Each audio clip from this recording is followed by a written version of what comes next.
Yes butereevu mukwano gwange ffenna tukimanyi bulungi nti omukyala Sheebah Kalungi yavuddeyo na sayininga nti agenda kuba abatolinga omukyala Sindalira Ssanyu baby era abantu bangi bazze beebuuza munnange ate masavu ki agali emabega wa contract eno oba endagaano eno gye bataddeko omukono okubanga babatolinga. Ffenna tukimanyi bulungi nti Sheebah Kalungi at first yavaayo n'abyegaana era n'abyesambajja nti ye tagenda kubanga abatolinga n'omuntu yenna because ye tabimanyiiko era tannatuukiribwako muntu yenna kubanga amutegeeza ku nsonga eno. Naye nga bwe tumanyi bulungi ffenna nti waliwo university emu eri emabega w'ekintu kino era nga ye Victoria University.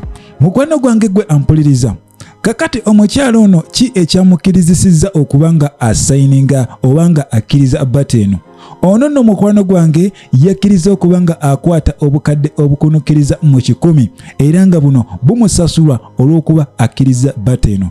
Kitegeeza bata eno yazze ne endorsements ez'enjawulo era nga mulimu akasimbi sako n'okubanga agenda kubanga asigala kitunzi wa university eno okubanga akola endorsements ez'enjawulo era okusinziira ku nsonda ez'enjawulo zino zivuddeyo ne ziraga nti omukyala Sheebah Kalungi nesho ne wenaba ewedde eya bato ate ono agenda sigala nga afuna akasente era nga agenda sigala nga ali mu position eya ambassador okubanga ate kitunzi wa university eno emanyiddwa nga Victoria University era nga Victoria University eno yeyina omukono ogw'amaanyi okubanga etegeka Yolo Festival era nga eno ejja kubanga egitegeka buli mwaka. Era okusinziira mu contract eyo munnange omukyala Sheebah Kalungi agenda sigala nga yeefunira akasente wabula nga kano contract emutwala paka myaka 10 mirambirira. Just imagine myaka 10 nga oli mu contract ensava era nga akasente okafunira ddala bulungi. Ndowooza that is one of the biggest achievement omukyala ono Sheebah Kalungi zasobodde okubanga afuna.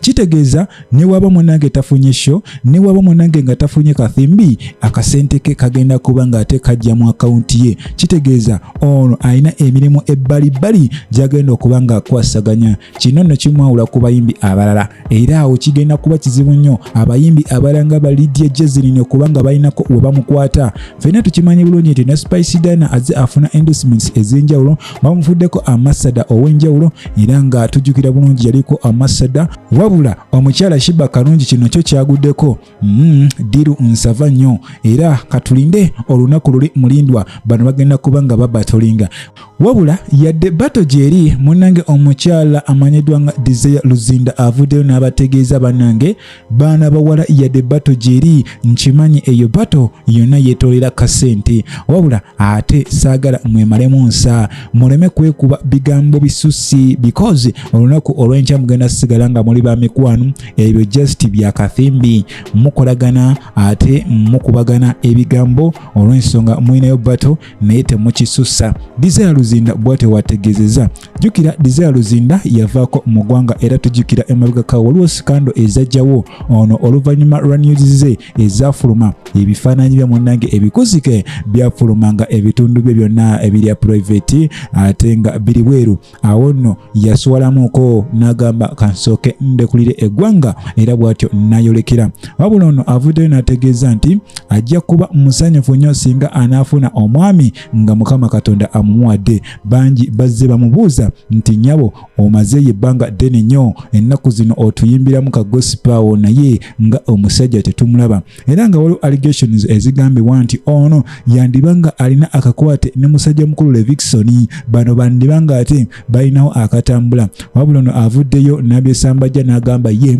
akyali mu kubanga munnange anoonya oyo omutuufu wabula si Levikson era ono avuddeyo n'agaana n'ebigambibwa nti muwala we yandibanga munnange adetingibwa musajja mukulu aba Makasi ono no tumanyi bulungi mutabani wa Jose Chameleon era emabega kwawo twabalabako nga bakiringa ne mwana muwala ono muwala wa Desire Luzinda abangi ne bajja ne babitambuza nti bano bandibanga bali mukwano ogw'ekimemmete. Desire Luzinda agambye ekyo kya busiru okukyogera ye omukulembeze w'ekibiina ekya Unity Platform musajja mukulu amanyiddwa nga Kyagulanyi Ssentamu ono avuddeyo n'atunnyonnyola ensonga lwaki ate wa birowoozo ebibuuzo bye ku nsonga z'ebisiyaga. Ono avuddeyo n'ategeeza nti munnange etteeka lino lyaleetebwa okubanga linyigiriza abo aba opposition era nga lino lyagala kubanga likozesebwa mu abo oba opposition abavayo ne balyogerako nga bagezaako kubanga munnange bali protectinga bano bajja kubanga bavunaanyizibwa okulya mu nsi yaabwe olukwe. Era musajja mukulu avuddeyo n'ategeeza nti mu mwaka ogwa 2021 musajja mukulu ono yajjanga ateekebwako emisango egy'enjawulo. Omuno mwe mwali ogw'okuba nti ono ateeberezebwa okubanga awagira abakola omuze guno. Awo nno yavuddeyo n'ategeeza nti ono tajja kubanga munange abyogerako olw'ensonga bino byanemukozesebwako nga wiponi okubanga bimulemesa okubanga atambuza ebyobufuzi nga walina okubitambuza softly. Kitegeeza ki kino? Nti kano kali katego munnange gavumenti okubanga ekaleeta okubanga erwanisa abo abali ku ludda olwa opposition era nga okusinziira ku Kyagulanyi Ssentamu akakasiza ddala nti guno mutego gwennyini wabula alirudde okubanga munnange tagutambaala. Ono akakodyo yakagwamu era tujjukira bulungi yaliko mu interview emu ono yabuuzibwa ku bintu ebyo wabula yabyogerako nga bikuba bali eno nga tagenda wakati ku kinusi nga ye agamba munnange buli muntu alina eddembe lye era gavumenti ina kubeerawo nga protecting rights z'abantu so si kubanga ate eziviolatinga. Bw'atyo weyannyonnyola ekintu kye wabula teyavayo mu lwatu kugamba nti awagira omuze ogwo. Kitegeeza ki? Kyagulanyi Ssentamu ali independent ku nsonga eyo. Ye musajja waffe Edirisa Musuuza yasobodde okubanga munange ava mu Japan wabula ono yakomyewo nga mugaga, ono yakomyewo nga mubede, ono yakomyewo ne bracelets ne jewelry nga alimu akasembe akayitirivu no ddala. Ono yakomyewo ne necklace era ngano eteeberezebwa okubanga eri mu miliyoni nga 12 era nga kitegeeza ya bbeeyi ebyensuso kosa ne pendant ekunukkiriza mu 1.9 million. Musajja mukulu tukulisayo nnyo kulikayo kubanga munange otambuza eggwanga Uganda. Ono yaliyo ng'ayimba lulimi Luganda naye nga munange Abajapani barespondinga nga bakubira ddala omuziki balaga byayimba babitegeera naye nga kawandi abasinga bali tebabitegeera. Tukimanyi bulungi nti Eddie Kenzo y'omu ku abo abasajja abakuba ekigoma ne kituula era nga music we osobola omuwuliriza n'obanga byayimba tobitegeera. Awo no kimukomidde okubanga y'omu ku bayimbi asinze okubanga afuna zi Grammy Awards okuva mu nsi ez'enjawulo. Yedde nga Epasi yavaayo n'agivuna n'azalawa n'agamba nti musajja mukulu ono awards asaba busabe munange bazimuwe era nga yandibanga asinikinga mu kalulu n'akwatamu wabula ebyo tetubinako bujulizi naye nga Eddie Kenzo will be back wewale kuddaka. You know, east or west, home is the best. Era ne utambulawa omala nodeeka.